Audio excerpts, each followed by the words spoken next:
Okay. Hello, everybody. Welcome to our Git Workshop. Just want to thank everybody from Wix for inviting me, and let's get started. So I'm Xavier. I'm a computer science major at Stony Brook.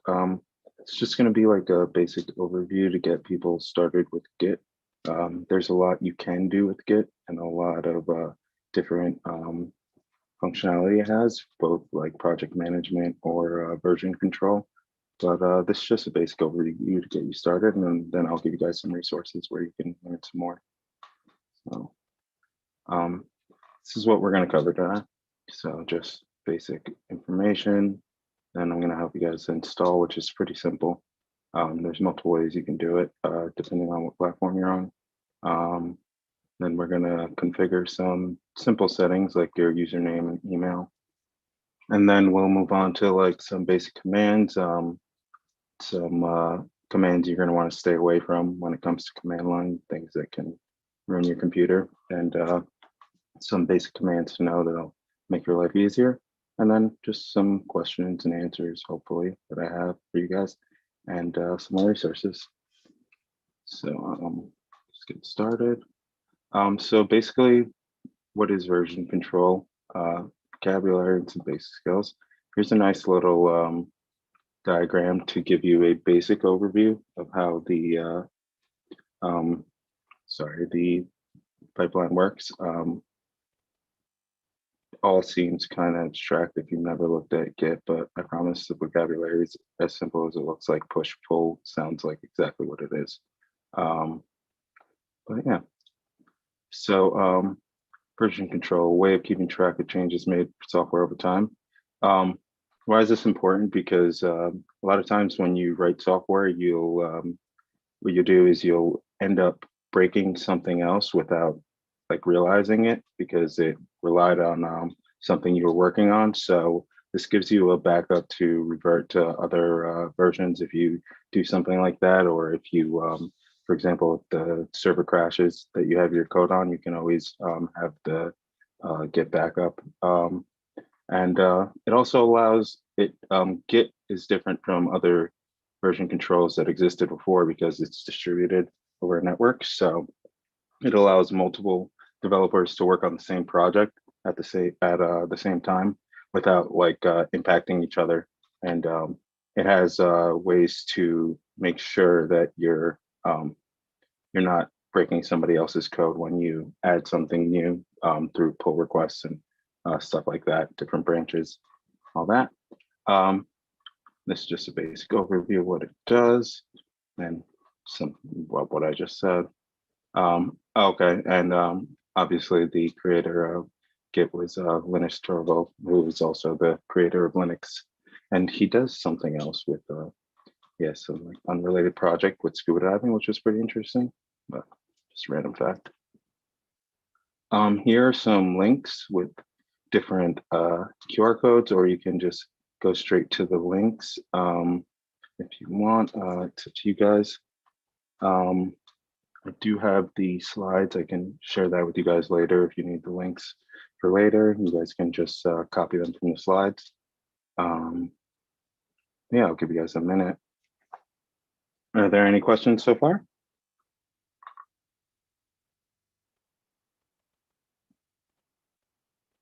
No. Okay, sweet. So you guys a minute to get those. Okay, so how is Git going to be useful? If you're looking for a job in the IT world, Git is a must. Like every employer requires it. It's not, even if you're not going into the technical like field per se, like you want to do management, IT management, that kind of stuff, it's pretty important because it's a good way to track how much your team's getting done, what roadblocks they're running into, and what's productive and what's not. And also, like I said, it's a way to back up your code. You can view it from different machines if you're trying to work from home, for example, or if you're on the road, you can still access your code. And then you can collaborate with others. There's definitely other version control systems, and they do have their advantages, but Git just is by far the best and the most used in the industry right now, for multiple reasons. It's got good features, it's fast, it's lightweight, so it doesn't require a lot of storage overhead. And it's pretty easy to use. There's now different tools that make it even simpler, like the GUI tools don't have all the commands and all the functionality, but they do make it pretty simple to use it, like Git Kraken is one we'll talk about later. And yeah, so like it can be useful even to people who are in middle upper management, to keep track of their projects. And it allows people who are learning to see bigger projects, and they can collaborate on open source projects, things like that. So now we'll switch screens and we'll go to, sorry.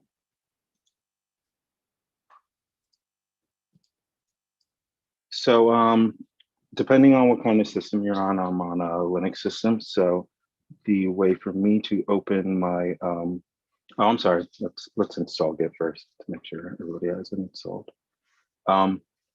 So browser, sorry.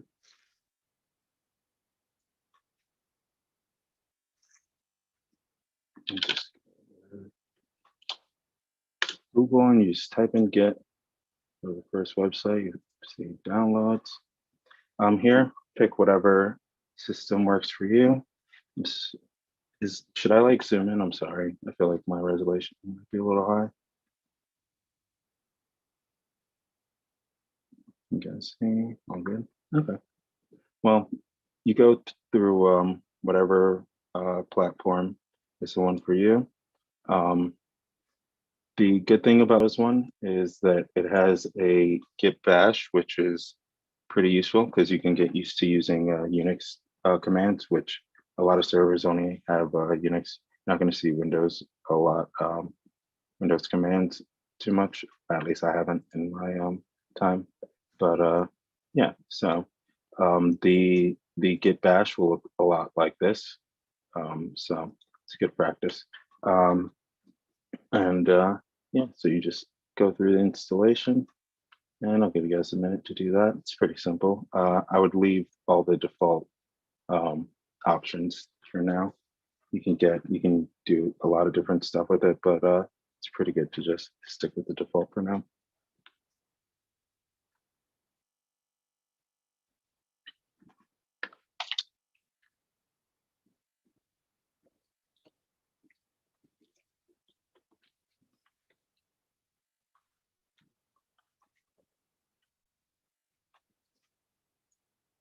Okay. So if you want to, you can check if you have Git installed. This will tell you what version you have installed. If you just installed it, you probably have the latest, which is 20.380, I think. You might have a different version other than that, but either way, that's a good way to check if you have everything. Okay, so one of the commands I'm going to teach you guys today that is on the cheat sheet you guys have is how to list all the things in the directory that you're currently in. So you do that with ls, and then that'll give you all the different things that are in the directory that you're currently in. And I'm just going to make a new directory for this, for the purposes. You do that by typing make directory, and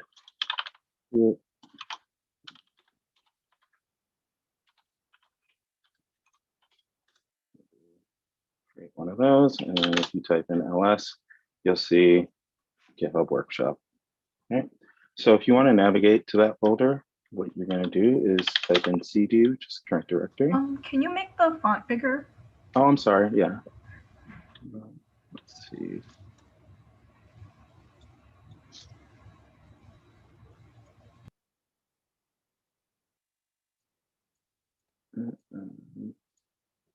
How can I zoom in here?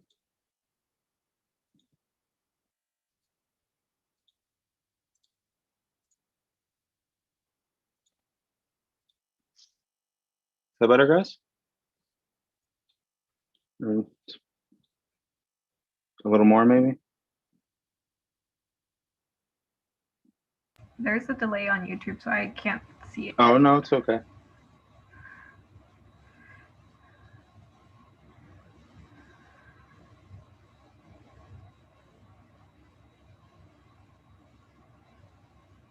It looks better.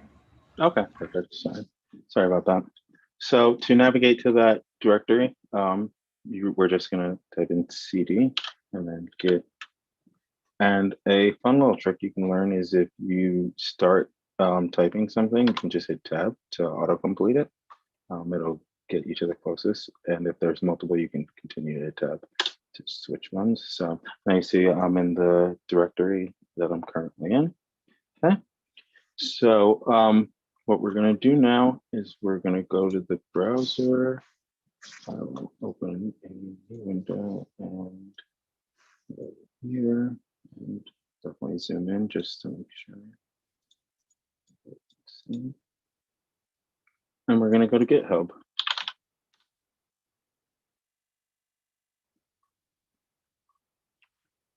So I already have an account. I'm going to assume that you guys probably do have a GitHub account, but I'll give anybody a second that needs to. So what we're going to do is we're going to create a new repository here. There's multiple ways you can do this. You can always create the repository in your in the command line, but it's just easier to do it this way to start off, and then we can clone it. So you just hit new. We're going to do no template. Let's repo. And we'll just add a README file. Okay. And create repository.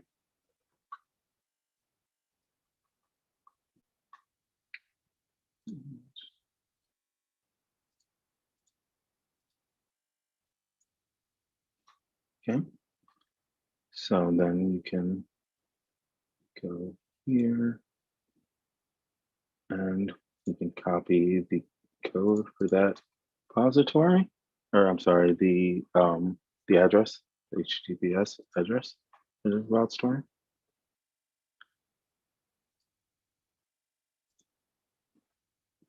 And then go here.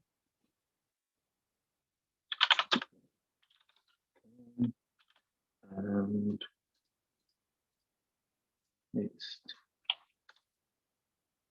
And it clones. So what that did was take the repository that we created on GitHub and it pulled it onto the computer or onto your machine. And if you hit ls, you'll see that test repo is there. And if you go into test repo using td or cd test repo,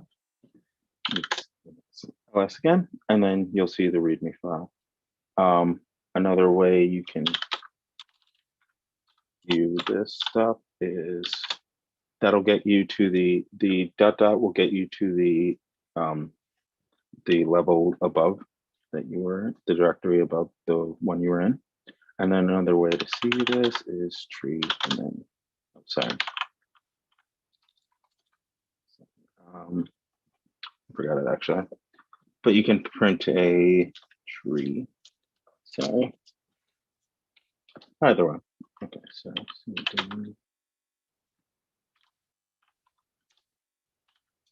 and then we have the README file there. Okay. So one way you can edit it is using Vim. That gets a little complex, so we're just going to navigate to it through our folder system, and it should be Git Workshop test repo, and open the README file.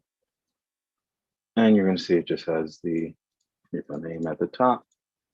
And we'll just add something. This.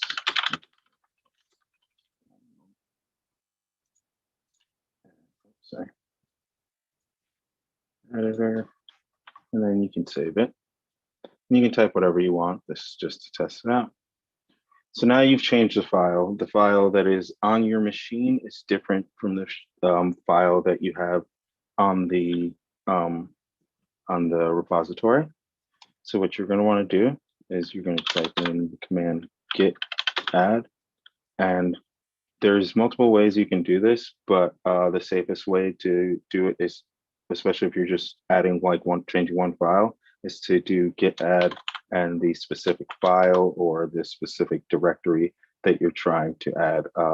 Git add all is dangerous because you can end up adding a bunch of junk, and you just don't want that to slow down. Sometimes if they're large files, it's going to end up slowing down your pipeline for a while. So you don't want that. So once you add it, it's staged to commit. Now, what this means is that it hasn't actually been sent to the repository yet. It's just ready to be sent to the repository. To get it added to the repository, we're going to do git commit, but you get an error because you haven't configured Git yet. So what you're going to do here, git config and then global, and you're going to type in your username is going to be whatever your name is or whatever you want, your organization maybe you want to put in. So I'm just going to do, sorry, I thought I had this done already. And then you're going to want to use your email as well. Email you don't have to worry about typing the quotes for because it's all one word, or I mean one string. So there you go. And now we should be able to commit, but we didn't put a message. So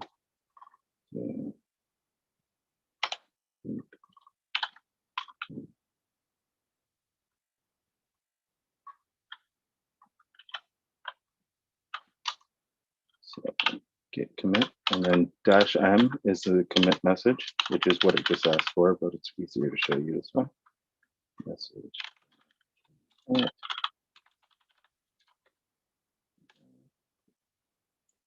And it tells you what's been changed. So now if you navigate over to your GitHub repo and you click on the README file, it should be different. What did I mess up? Sorry.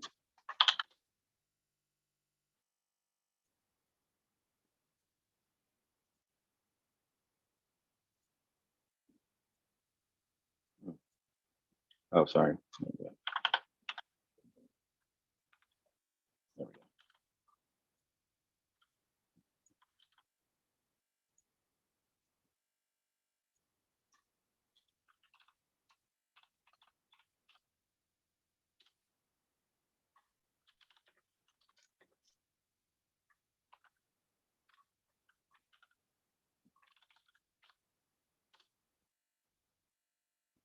Okay, so now we have it committed.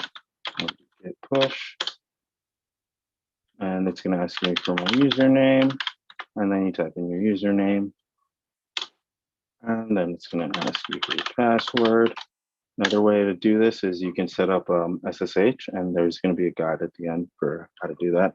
Makes it much simpler. You don't have to put in your username and password every time you do this. Okay, so now you should be able to go to the repo, and there we go. Test file right there. Okay, and so go configure and git some basic commands. We went over a few of the commands and what they do. Other commands you can do are you can create a branch. A branch is useful for adding different new features onto code that already exists without altering the main code. And what that allows is when you push a branch to the root repository, then it allows the other people to create a pull request, and then when they create a pull request, and they can merge it with the same or with the main branch, which will add it to the actual code, or they can send it back to you and tell you that you need to fix this, that, or whatever it is that you need to fix. So yeah, that's about it. Do you guys have any more questions I can answer, or?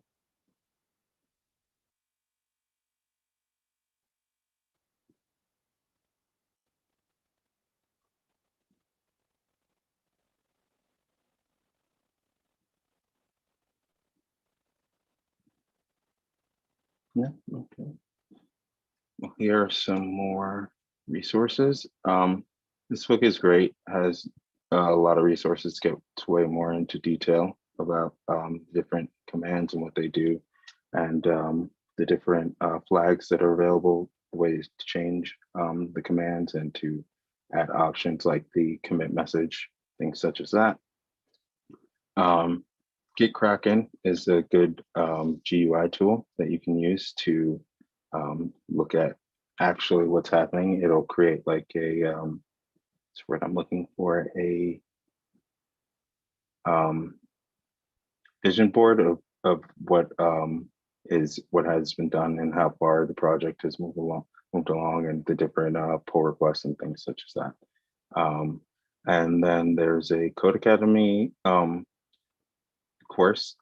It's free for like the beginner and the basic stuff, but if you wanted, you can pay to go further. And then that is a guide on how to set up SSH so that you don't have to type in your username and password every time you sign in. So if you guys have any questions besides that, please let me know. Feel free to reach out to me, and thank you.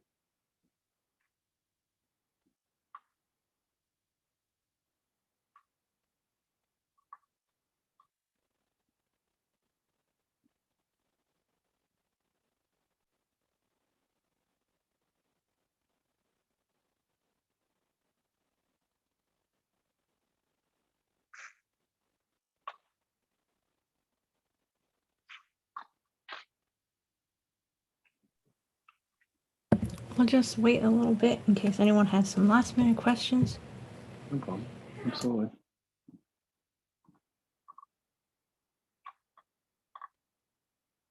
I'm sorry it's not longer. I thought there would be more questions.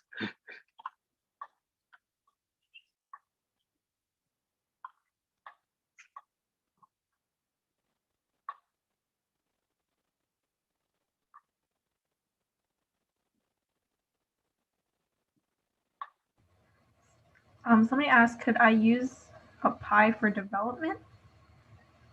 I'm sorry? Could I use a Pi for development? A Pi for development. I'm confused as to what they mean by that. Do you mean like PyCharm? Are you talking about this? Yeah, I think they mean a Raspberry Pi.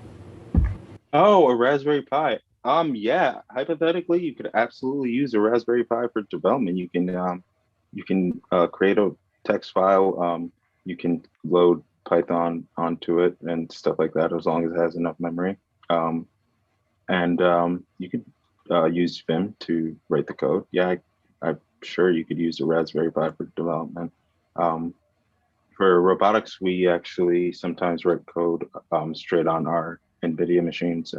They have Linux on them, so when we need to alter code that's already on the board, there's no reason to pull it off and alter it that way if it's just a few lines of code. So we'll just do it right there in the shell. Another question is, what do you do if you have merge conflicts? Merge conflicts. So if you have merge conflicts, that means that your code is in your repository on your local machine is different from the main branch. That is a more complex question, but I'm sorry, I can Google that and ask and answer that for you. Give me a sec.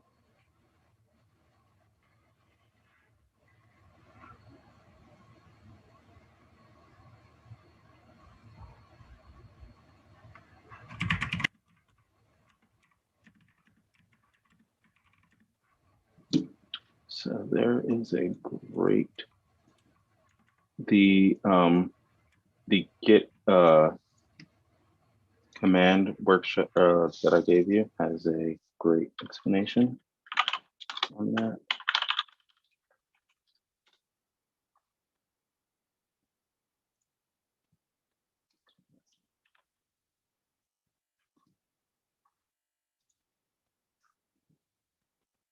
Let's see.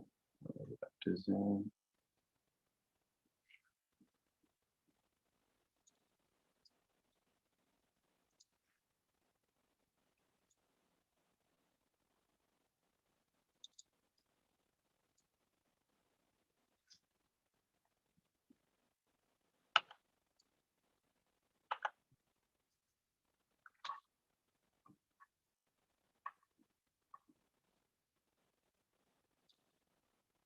So I'm just trying to figure out how to send this.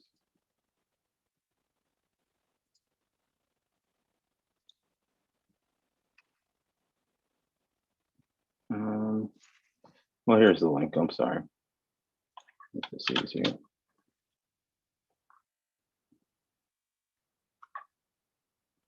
Right there. If you just Google merge complex, it's the second one. It's a good explanation there.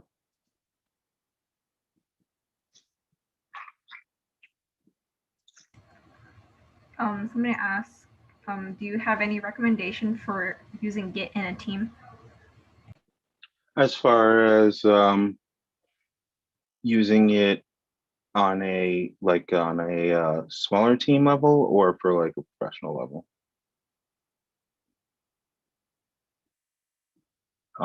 As far as recommendations for platforms to use Git, I think GitHub's a pretty good one, industry standard pretty much. It even has GUI tools if you don't want to get used to using Git Kraken, but Git Kraken is great because it's available on all platforms like Windows. It's available on Linux and it's available on Mac OS. So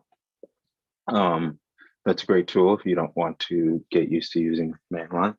If you're going to get serious about coding, it's probably best to learn the command line because you have way more options using it through there. So yeah, besides that, I think it's definitely worth learning to use it with multiple people because when you use it by yourself, there's nobody reviewing your code. There's nobody to reject a pull request or anything like that. You're not really learning much besides how to use some commands with Git. But when you use it on a team, it's definitely more useful that way, both in its usefulness and your learning.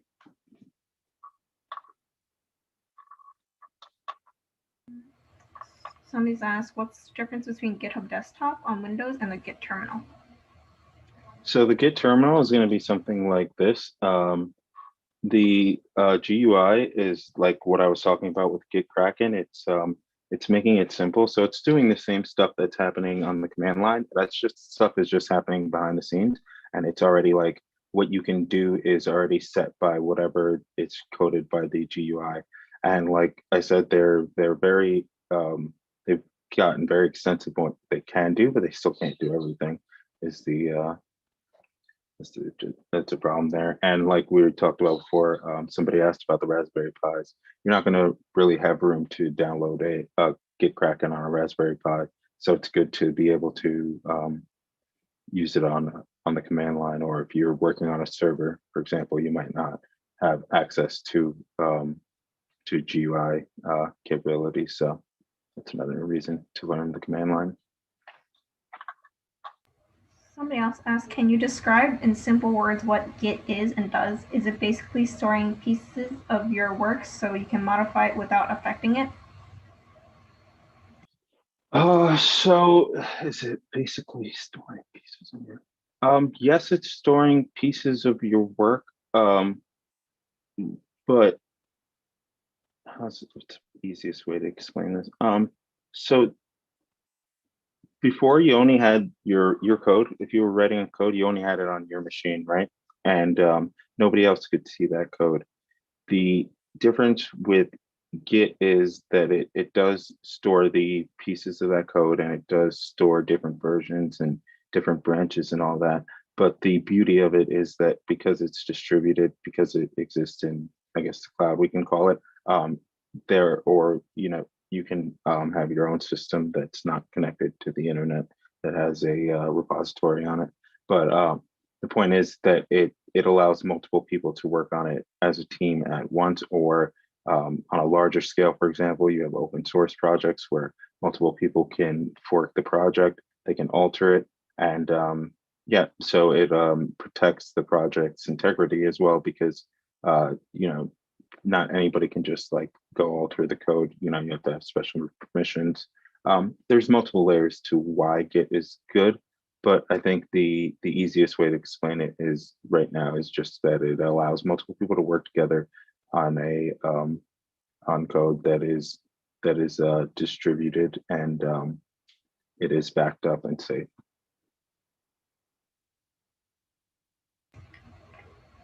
As a follow-up to the Raspberry Pi, they would want to know more about Git with the Raspberry Pi OS. That they would probably have to Google. I'm not an expert with Raspberry Pis by any means, but that there's definitely, I've definitely seen people use Raspberry Pis with Ubuntu or even more lightweight versions of Linux. So that's definitely possible. If you can run Linux on it, then you can run Git on it. Are there features only available to Git?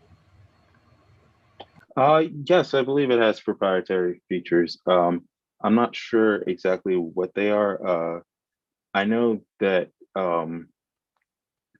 Git, I believe, is open source as well. So I'm sure it's not that hard to find out what their proprietary features are, what makes it different. But when you measure Git up against the other version control systems, it's performed better. If not in all categories, it performs better across most of the categories.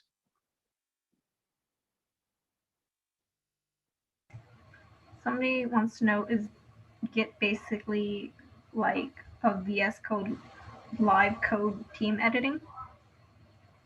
No, so VS Code is a text editor that has like the ability to get a bunch of other different functionality that you see in other programs. For example, you look right here, I have PyCharm and IntelliJ IDEA. Those two programs are IDEs. So what they do is they allow you to develop in an environment, and they provide debugging, linting, and error checking depending on what language it is, stuff like that. So VS Code is like a different version of that, where it's more customizable as far as what you can make it do. But out of the box, it's just simply a text editor, VS Code. So it's a good one though. I like that one. Sublime is another good text editor. That's a little easier to use at first, I think, but VS Code probably has more options as far as what you can do with it.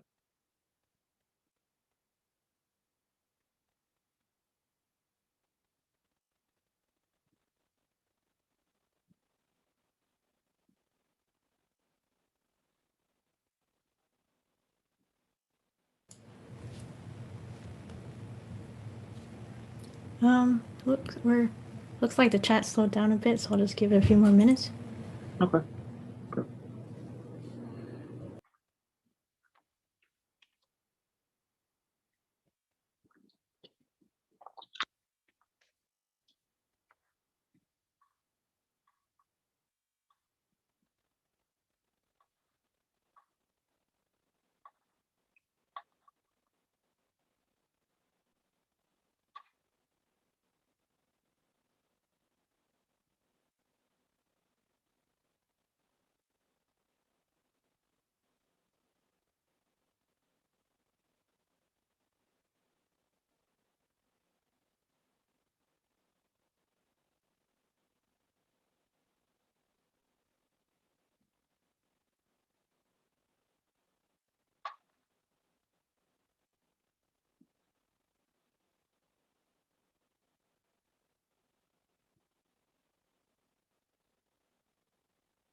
What are best practices on Git?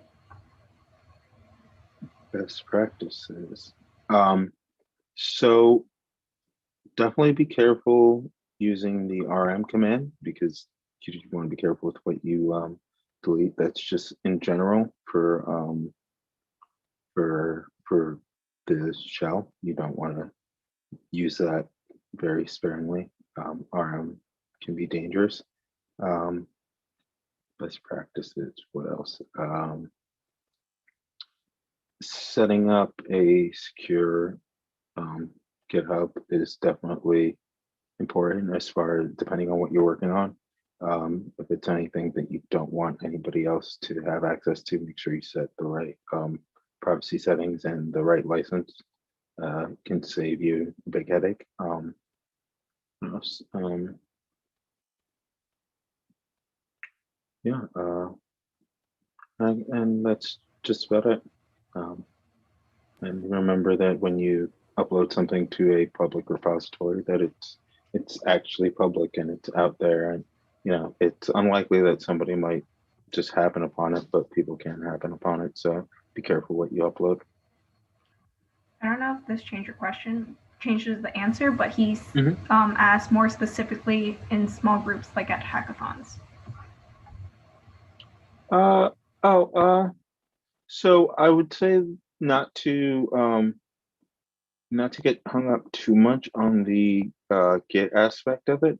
It's good to use it and to try to learn, but if that's getting in the way of you developing what you're trying to develop, then you guys can just like manually upload your code to the repository, or you can do it a simpler way by just like sending each other files if you really need to. There's no need to get hung up on using Git and sticking to that if that's going to get in your way. I will say that you can learn best by doing, so it's definitely important to practice, and Git has like a tutorial that allows you to practice, and you can get practice on your own. But don't get too hung up on that in a hackathon setting, because what you really want to do in a hackathon is the coding and learning that. So Yeah, that looks like all the questions. Yeah, thanks so much for hosting this workshop. thank you so much for having me. I appreciate it. Sorry it wasn't a little longer. That's fine. Yeah, I think people got a lot from it. Thank you I'm so gonna. much. No, thank you. I'm gonna end the live stream now.